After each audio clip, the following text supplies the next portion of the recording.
pada pagi hari ini saya akan mengambil satu pesan daripada firman Tuhan di dalam ayat yang hampir terakhir di dalam firman Tuhan di dalam Revelation 22:20 di dalam kitab Wahyu 22 ayat 20 yang mengatakan, even so Lord come quickly, even so come quickly Lord Jesus. Itu adalah pesan Tuhan pada hari ini. Pada waktu saya mempersiapkan, biasanya kalau kita mempersiapkan ya sebagai hamba-hamba Tuhan yang ada di sini, setiap kali kita mempersiapkan, kita harus berdoa dan kita harus meditasi, kita harus menanyakan kepada Tuhan, what do you want me to say to your children, oh Lord? Itu biasanya pertanyaan yang kita tanyakan kepada Tuhan pada waktu kita mempersiapkan akan khotbah. Tetapi pada hari ini, kalau saya juga menanyakan demikian, pertanyaan yang lebih relevan adalah, what do you want us to do, Lord, these days? Apa yang harus kami lakukan ya Tuhan pada hari-hari ini?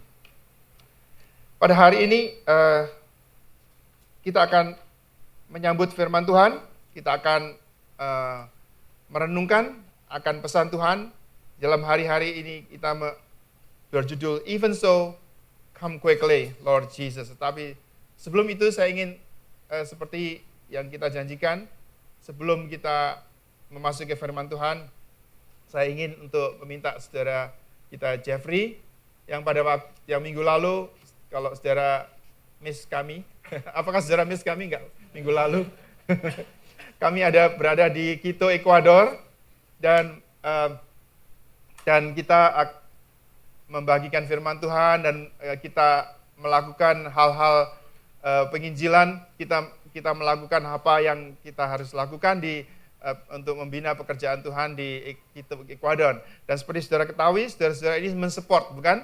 Karena itu sebagai orang-orang yang mensupport, sebagai jemaat yang mensupport itu, maka kami wajib untuk memberi laporan kepada seperti shareholder kita ya. Kalau saya anggap saudara-saudara adalah shareholder, maka kita pada pagi hari ini juga akan memberikan. Silakan Brother Jeffrey. Terima kasih Pastor David. Tadi Pastor David berkata apa yang harus kita lakukan di akhir zaman. Sebelum saya share, saya akan bacakan ayat terakhir dari kitab Matthew, which is the Great Commission. All authority has been given to me in heaven and on earth. Go therefore and make disciples of all the nations, baptizing them in the name of the Father and the Son and the Holy Spirit, teaching them to observe all that I have commanded you. And look, I am with you always, even to the end of the earth. Itu adalah the Great Commission yang Tuhan perintahkan kepada gerejanya, termasuk kita, yaitu each individual di tempat ini.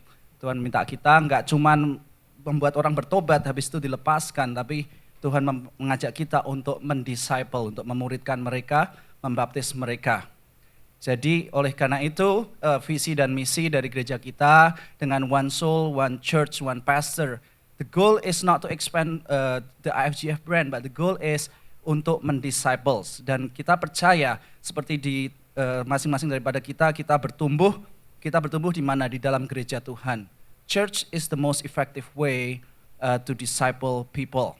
Dan saya berkesempatan sendiri waktu ke Ekuador kita melihat di mana di sana banyak gereja dan banyak gereja ini bertumbuh dari bawah, grassroots movement. Salah satu number one problem in Ecuador, most of their pastors never receive any formal theological background. Jadi dan mereka punya jemaat gitu 60 orang, 80 orang. Kalau kita bisa mendisciple pastornya, kita bisa mendisciple gerejanya, kita juga bisa mendisciple setiap jemaatnya. Saya minta tolong Suryani untuk the PowerPoint.